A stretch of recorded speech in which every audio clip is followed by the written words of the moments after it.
Em setembro de 1808, numa ilha no extremo norte da Escócia, o mar devolveu uma coisa que ninguém soube nomear.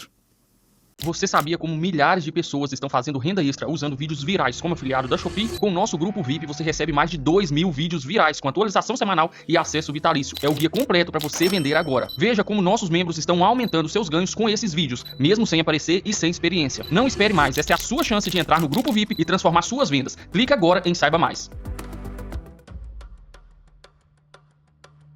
17 metros de corpo afilado, pescoço fino e cabeça pequena, nas rochas. E homens do mar juraram. Era uma serpente. Por 200 anos discutiram se era real. A ciência deu um nome, depois tentou apagar. Mas uma única medida não deixou a história morrer. Durante 3 dias, a tempestade veio do norte e não parou. Arrancava a espuma das ondas e jogava de lado por cima da ilha. Stronsay é uma das menores ilhas de Orkney. Ali a terra parece quase um detalhe entre a água cinza e o céu mais cinza ainda. Eram pessoas que conheciam o tempo. Tinham nascido dentro dele. E mesmo elas falavam daquela tempestade com um certo receio. Ficaram trancadas em casa, ao redor do fogo de turfa, ouvindo o Atlântico tentar desmontar a ilha pedaço por pedaço. Quando o vento enfim morreu e o mar se deitou, os homens saíram para caminhar a costa, como faziam depois de todo o temporal. Procuravam o que a tempestade trouxe: madeira à deriva, restos de naufrágio. Às vezes, uma ovelha que chegou perto demais da borda. Esperavam o lixo comum de uma noite ruim. O que acharam seria discutido pelos 200 anos seguintes. Estava nas rochas abaixo de um lugar chamado Rottisholm, metade na água, largado sobre a pedra como se tivesse caído do céu. De longe, acharam que era uma baleia. A ilha já vira baleias, e uma morta na praia era sorte: óleo, osso e carne. Mas, conforme se aproximavam, começaram a desacelerar. Depois, pararam. Aquilo não era baleia, nem nada que soubessem nomear. Era enorme. Esticava pelas rochas muito além do comprimento de qualquer barco que aqueles homens tinham. Tinha um corpo longo e afilado.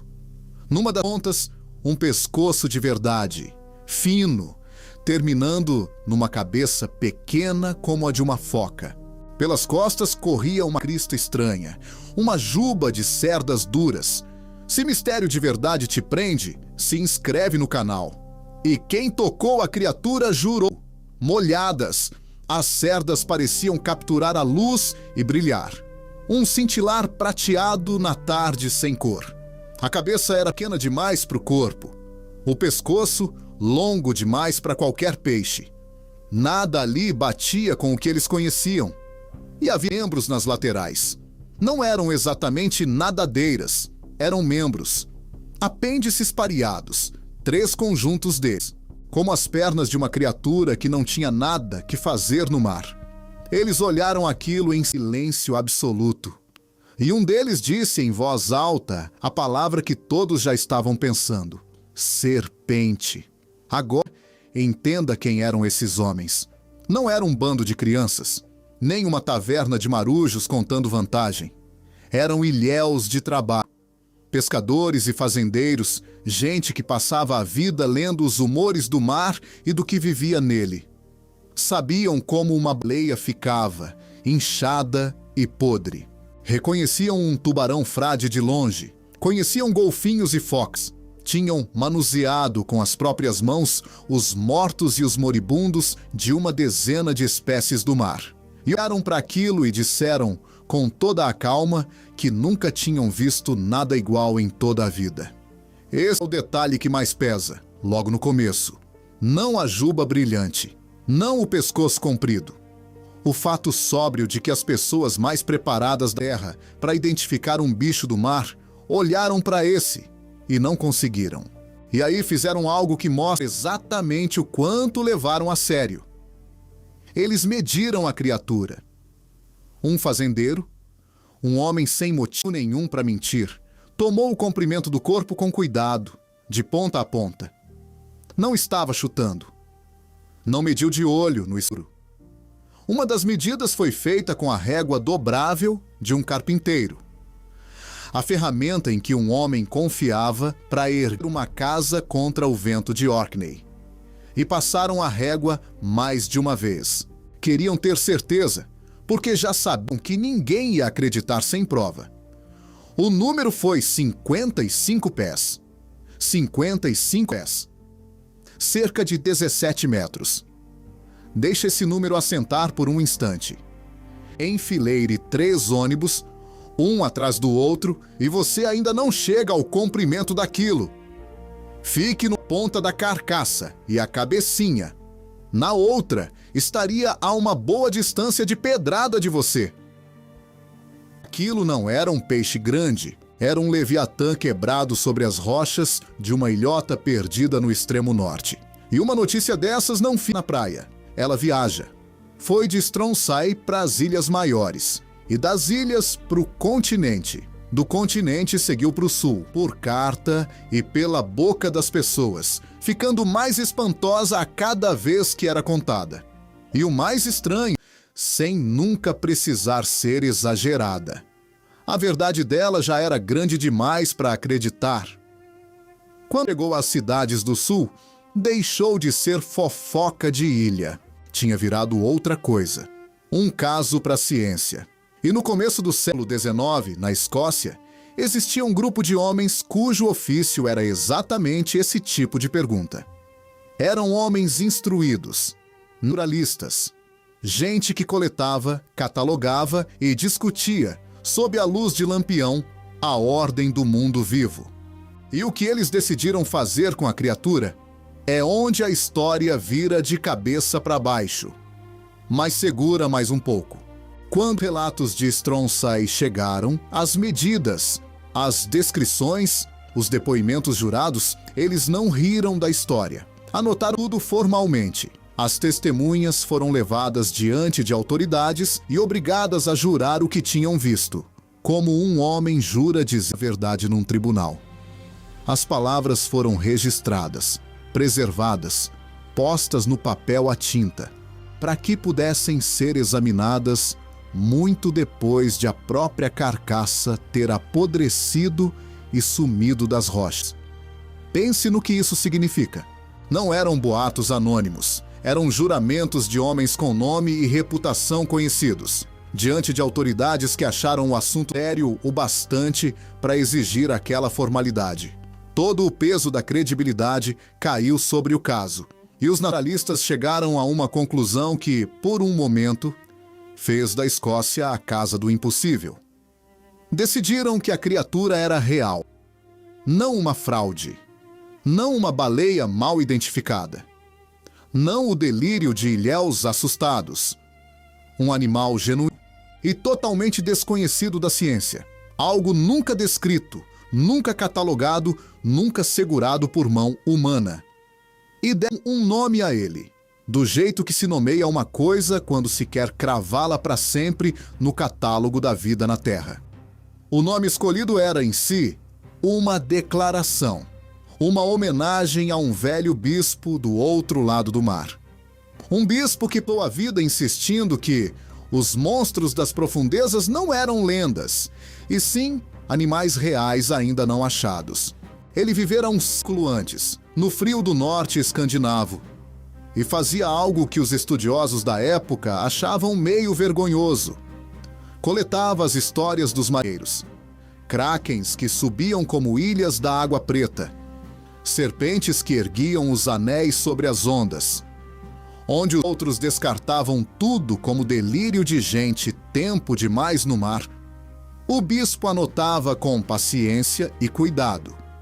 Argumentava que o oceano era vasto demais, fundo demais, conhecido de menos para alguém dizer com certeza o que vivia nele. Por quase toda a vida foi tratado como um velho crédulo, um colecionador de contos de fada em vestes de clérigo. E agora, numa ilha varrida pelo vento no topo da Escócia, Um corpo chegava à praia parecendo dar razão a ele, do além-túmulo. Então, teceram o nome dele no nome da fera. Como quem diz, você estava certo, e aqui está a prova que não viveu para segurar. O nome que deram significava, mais ou menos, a cobra do mar. Uma grande serpente de água salgada. E, por aquele instante, foi oficial. Se você também sente o arrepio de ver a ciência apostar numa serpente marinha, deixa o like, que isso ajuda demais o canal. Uma sociedade de homens instruídos, gente que media e dissecava para viver, pôs a reputação por trás de uma serpente marinha. Uma serpente de verdade, com ossos que se podia contar e um comprimento que se media com régua. Pare e sinta o tamanho disso. Não é história de taverna, nem um desenho na margem de um mapa antigo, de caudas enroladas e bocas abertas. É uma nomeação científica formal. A mesma máquina que dá nome a cada animal dos livros, viada para uma criatura impossível. Por uma janela de poucos meses, a resposta para a pergunta mais antiga das profundezas pareceu ser simplesmente sim. Existe algo lá fora, serpentino, imenso, esperando. E aqui está, e nós o medimos. Só que o mar não tinha terminado a história. A carcaça em si não sobreviveu. O mar retoma o que entrega. As marés logo arrastaram a fera de volta para a água. O que sobrou apodreceu, e as gaivotas moer das ondas reduziram a criatura a fragmentos. Mas nem tudo se perdeu. Pedaços ficaram, vértebras. Os grandes discos de osso daquela coluna impossível foram recolhidos e guardados. Porções do estranho material de cerdas também foram preservadas. O bastante, achavam eles, para ancorar a conclusão em algo sólido. Algo que se pudesse erguer contra a luz e estudar, por quem duvidasse. E a dúvida estava a caminho. Claro que estava. Porque uma serpente marinha nomeada e catalogada por uma sociedade respeitável não passa quieta pelo mundo da ciência. É uma pedra jogada num lago parado. E as ondas chegaram a homens lá no sul, em Londres. Homens de reputação formidável. Gente que passou a carreira abrindo o corpo de animais e aprendendo o que havia por baixo da pele. E que não engolia a ideia de um monstro admitido no catálogo da vida por causa de ilhéus assustados e alguns juramentos. Um deles, em especial, era um anatomista de primeira linha, um cirurgião, um homem que conhecia os seres vivos por dentro. Tinha montado mais corpos do que a maioria verá na vida. E, quando soube da criatura de Stronsay, não sentiu maravilha. O pescoço longo, a cabeça pequena, os 3 pares de membros, a juba, os 17 metros. Diante de tudo, ele sentiu suspeita. A suspeita treinada de quem já viu o quanto o olho pode ser enganado por um corpo que a natureza começou a desmontar. E ele resolveu blindar o caso. Ler os relatos não como um crente faminto por um monstro, mas como um cético atrás de um erro. Porque desconfiava, antes mesmo de olhar de perto, que sabia o que os ilhéus tinham achado de verdade nas rochas. Ele suspeitava que era tubarão, não uma serpente, não uma criatura desconhecida, não a vingança de um bispo morto, apenas um peixe grande, comum e perfeitamente conhecido. Um tubarão frade, um daqueles gigantes gentis que cruzam as águas frias do norte de boca aberta, filtrando a vida miúda que os alimenta. Uma criatura familiar, que ninguém faria 1 quilômetro para ver. E aí estava o golpe quase silencioso do argumento dele. Ele não precisava chamar os ilhéus de mentirosos, burros ou bêbados de medo. Tinha uma explicação muito mais elegante, e ela se apoiava num único fato sombrio sobre o que acontece com um tubarão frade depois que ele morre. Quando um desses animais morre e apodrece, não se decompõe por igual. As primeiras partes a ir são as moles. As partes que dão a forma de tubarão, as guelras, a grande mandíbula e as nadadeiras de baixo. Tudo se solta, tudo cai. E o que sobra, depois que o mar tira tudo que o fazia parecer um tubarão, é a longa coluna com o crânio pequeno na ponta e alguns restos de nadadeira arrastando atrás. Uma espinha com uma cabecinha. Uma longa coluna de osso serpenteando. Em outras palavras, e essa é a simetria cruel do caso. Um tubarão frade, morto e podre não se parece com um tubarão. Ele se parece com a coisa que os ilhéus juraram ter visto. Uma serpente, pescoço longo, cabeça pequena, um monstro do fundo, conjurado não pelo oceano, mas pela química simples da decomposição.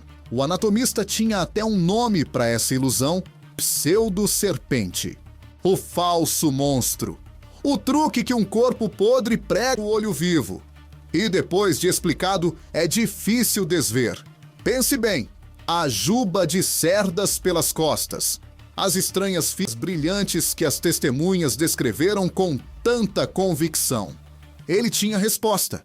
Num tubarão frade, quando a pele e o músculo apodrecem, expõe o tecido fibroso das camadas conjuntivas.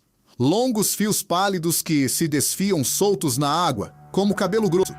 Molhados, na luz cinza do norte, podiam cintilar. Uma juba, uma crista. O detalhe que parecia mais monstruoso virou algo que o anatomista nomeava sem hesitar. E os membros? Aqueles 3 pares de apêndices que tinham deixado todo mundo na praia tão inquieto. Ele apontou para a arquitetura das nadadeiras de um tubarão. As peitorais, as pélvicas, os claspers de um macho. E como uma carcaça meio podre, apresenta tudo isso como projeções pareadas. Mas a parte mais incômoda do caso ainda vinha: 6 membros. Ou 6 coisas que, para uma multidão assustada em rochas escorregadias, no vento, pareciam membros o bastante. Um por um, ele desmontou o monstro. O pescoço, a espinha, o crânio, a juba, as fibras, os membros, as nadadeiras. Cada detalhe que tornava a fera extraordinária, ele remontou no corpo comum de um animal que nada por ali há centenas. Foi uma aula de ceticismo. E, para a maior parte da ciência, aquilo encerrou o assunto. A serpente era um tubarão. O grande nome novo, a vingança do bispo, a prova que a Escócia segurou por uma temporada, tudo dobrado de volta no catálogo. Caso encerrado. Exceto que não. Não totalmente. Não para todo mundo, porque havia um detalhe que a explicação do tubarão não engolia. Um número que ficou no registro como uma pedra que não dissolve. Não importa quanto tempo você a deixe na água. O comprimento, 55 pés, 17 metros. Um tubarão frade é enorme. O segundo maior peixe do mar, atrás só do tubarão-baleia. Mas existe um teto para o quanto ele cresce, e esse teto é bem documentado. Os maiores tubarões frade medidos com confiança chegam perto de 12 metros. 12 metros é um gigante. É mais do que a maioria vai ver de pé ao lado na vida. Mas 12 metros não são 17. Faltam 5 metros. 5 metros de animal que a explicação arrumadinha precisa justificar. E não consegue. A resposta óbvia é que os ilhéus erraram. Gente assustada sobre uma coisa imensa e podre, doida para fazer um prodígio. Com certeza esticaram a fita. Os 17 metros seriam o exagero do espanto, do jeito que o peixe cresce na boca de quem conta. Mas é aqui que o caso se recusa a se comportar como história de pescador. As medidas não foram feitas por um homem só. Foram feitas por vários, juradas diante de autoridades, postas em depoimentos formais, com a seriedade de um testemunho legal. E pelo menos um dos que mediram a carcaça o fez com a régua dobrável de um carpinteiro. Uma ferramenta marcada em polegadas honestas, encostada no corpo da coisa nas rochas. Não é assim que se mede um boato. É assim que se mede um fato. E foi por isso que os crentes agarraram aquele número e não largaram mais. Você pode explicar o pescoço, eles diziam. pode explicar a cabeça, a juba e os membros. A gente concede, mas não varre 5 metros, jurados por várias testemunhas. Uma delas com a régua de carteiro no osso. Ou cada um daqueles homens errou pela mesma margem impossível. Ou o que estava nas rochas de Stronsay era algo que um tubarão-frade não explica por inteiro. É um pensamento eletrizante. Uma criatura mais longa que qualquer tubarão conhecido da espécie, na praia por uma semana antes de o mar levar de volta. E aqui eu quero te ouvir. Você confia no número ou na explicação que não cabe nele? Escreve aí qual você defenderia e por quê. Porque medir uma carcaça em decomposição é traiçoeiro. Corpos esticam quando apodrecem. Espinhas se separam e se alongam.